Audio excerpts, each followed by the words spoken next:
세계 경제학 필독서 50-20세기 22 제인 제이콥스의 도시의 경제 1968년 도시는 어떻게 부와 발전의 중요한 동력이 되었는가. 제인 제이콥스 20세기 북미의 언론가이자 사회운동가, 도시계획가다. 1950년대에 미국 도시재생정책을 도시 약탈이라고 날카롭게 비평한 미국 대도시의 죽음과 삶으로 유명해졌으며 도시의 다양성과 생명력을 살리는 일에 평생을 바쳤다. 2009년 도시계획 뉴스를 전하는 웹사이트 플래니티즌이 선정한 100명의 위대한 도시 사상가 1위에 뽑혔다. 도시 거주자의 비율이 계속 상승하는 추세다. 1960년에는 전 세계 인구의 34%가 도시에 살았는데 지금은 절반 이상 55%이 산다. 이러한 특징은 도시의 장점이 뚜렷한 개발도상국에서 더 두드러진다. 하지만 런던, 뉴욕, 시드니 같은 고소득 국가의 대도시도 국가 경제에서 이전보다 더 중요한 비중을 차지함에 따라 나날이 성장하고 있다. 인터넷의 등장으로 인구 집중의 필요성이 줄어들 것처럼 보였으나 사실상 정반대의 현상이 나타났다. 오늘날 도시에 기반을 둔 기업은 지식 네트워크의 일부가 되어 비슷한 기업과 가까이서 교류하며 적당한 직원을 채용하기 쉽다는 장점이 있다. 실리콘밸리 같은 지역에서는 이러한 지식 근로자들이 다른 지식 근로자의 아이디어를 확보하고 각자 연구에 참고 자신의 지적 자본을 활용해 신생 기업을 창업하기가 쉽다. 이러한 도시의 승리는 제인 제이콥스가 예측한 현상이었다. 제이콥스는 자신에게 명성을 안겨다준 문제작, 미국 대도시의 죽음과 삶에서 당시 유행하던 대규모 도시 재생 계획이 공동체를 파괴한다는 사실을 전 미국인에게 알렸다. 그리고 7년 후인 1968년 도시의 경제 더 이카노미 오브 시티즈에서 새로운 주장으로 다시 한번 기존 통념을 뒤집었다. 도시가 기존 지역을 기반으로 확장되는 것이 아니라 도시는 도시만의 자생력이 있다는 것이다. 모든 길은 도시로 통한다. 도시의 경제를 쓰려고 자료조사를 시작할 때 제이콥스는 도시가 농촌을 기반으로 탄생한다는 기존 이론을 반박하지 않았다. 마을이 도심과 도시로 성장해 농경 공동체의 행정 중심지가 되고 한층 더 복잡해진다는 것을 당연한 상식으로 받아들였다. 당시에는 도시가 시골의 소작농을 보호하고 그 대가로 땅을 차지한 전사계층의 본거지로부터 발생했다는 주장도 있었다. 어떤 이론이든 주변 토지에서 생산된 식량을 초기 도시 생존의 필수 불가결한 요소로 보았다. 그럼에도 제이콥스는 기존 이론과 정반대되는 결론에 도달했다. 농촌 경제가 도시 경제와 도시 노동을 밑바탕으로 구축된다는 것이었다. 농촌이 우위라는 근본적인 착오가 신조로 고착됨에 따라 우리는 도시를 제대로 이해하지 못했다. 도시는 독자적인 현상이 아니라 단순히 더 크고 복잡한 도심으로 간주되어 왔다. 이러한 논리는 국가의 경제 개발과 계획에 결정적으로 영향을 미쳤고 대개 처참한 결과로 이어졌다. 제이콥스의 생각을 바꾼 것은 농업 생산성의 급상승이 도시의 성장에 뒤이어 일어난다는 사실이었다. 애덤 스미스가 주목한 사실이기도 하다. 가장 철두철미하게 농업적인 국가의 농업 생산성이 가장 떨어진다. 반면에 가장 철두철미하게 도시화된 국가가 식량을 가장 많이 생산해낸다. 원시 시대에는 농업 경제가 존재하지 않았다. 식량 생산은 도시에서 개발되었고 나머지 지역에서는 단순히 수렵과 채집으로만 식량을 마련했다. 제이콥스는 나중에야 농업이 농촌의 직업이 되었다면서 곡물 재배보다 더 많은 토지를 필요로 하는 육류와 모직 생산이 그보다 한참 후에 도시를 떠나 농촌에서 이루어졌다고 말한다. 주요 도시가 전쟁으로 파괴되면서 주위 마을들은 고아 신세가 되어 자급자족으로 돌아갔으며 더 이상 도시로부터 발전된 기술과 농법을 제공받지 못하게 되었다. 이러한 일은 비일비재하게 일어났다. 일본은 수백 년에 걸쳐 자국 농민이 재배한 쌀로 근근히 버티며 식량의 25%를 수입했다. 상황은 1950년대 바뀌었다. 당시 도시에서 개발된 비료, 농기계, 냉장 기법, 동식물 연구 정보가 속속들이 등장하면서 농업 생산성이 급상승한 것이다.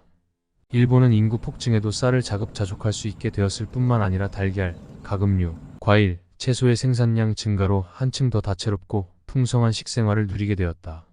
제이콥스에 따르면 일본이 국가 발전과 성장을 위해 잉여 농산물의 발생을 기다렸다면 아직까지 기다리기만 했을 것이라고 한다. 이외에도 제이콥스는 농촌이 우위라는 패러다임에 뒤집는 미국의 사례를 다양하게 언급한다. 매코믹의 말이 끄는 수확기를 비롯한 첨단 농기계 개발은 도시에서 공업용 금속 생산 기술이 발달했기에 가능한 일이었다.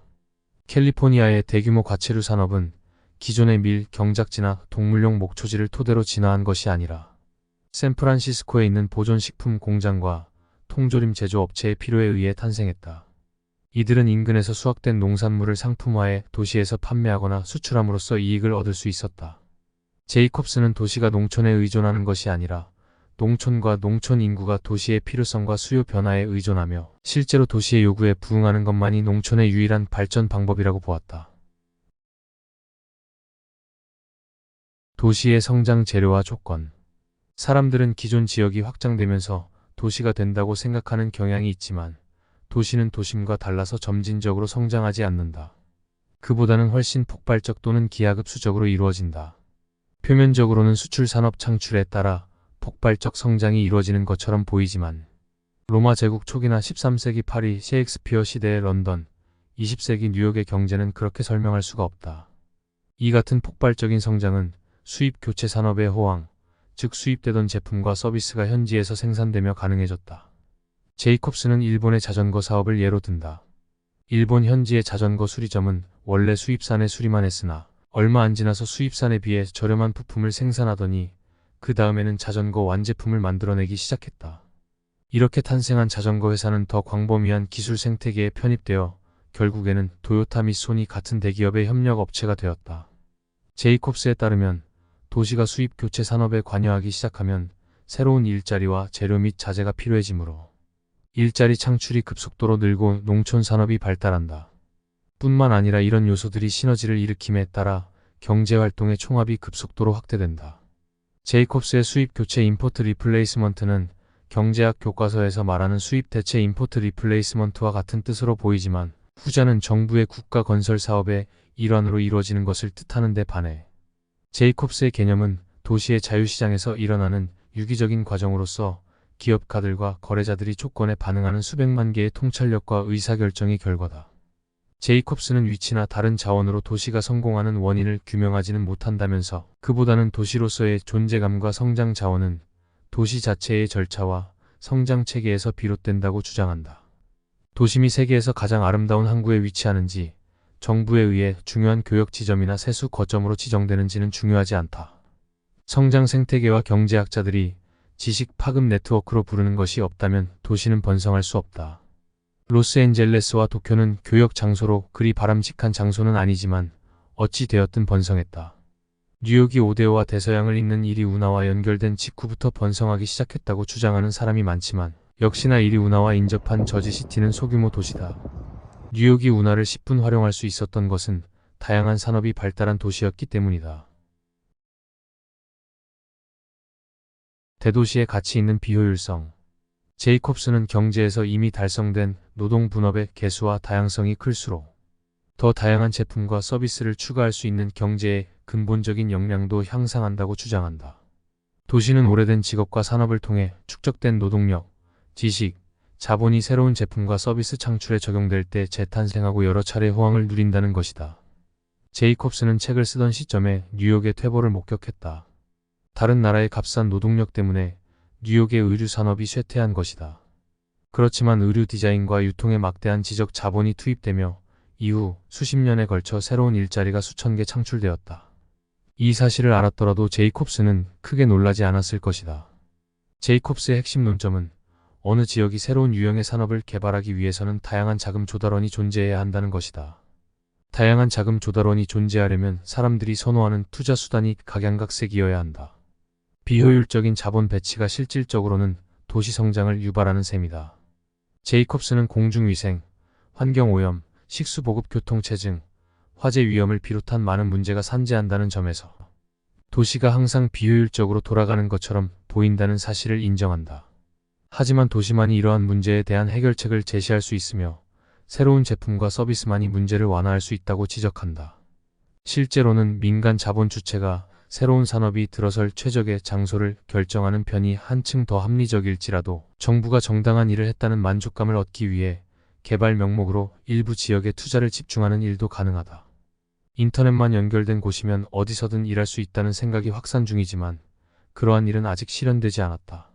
사람들이 지식 생태계의 일부로 살아가고 싶어 하기 때문인데 지식 생태계는 어김없이 도시를 근거지로 한다.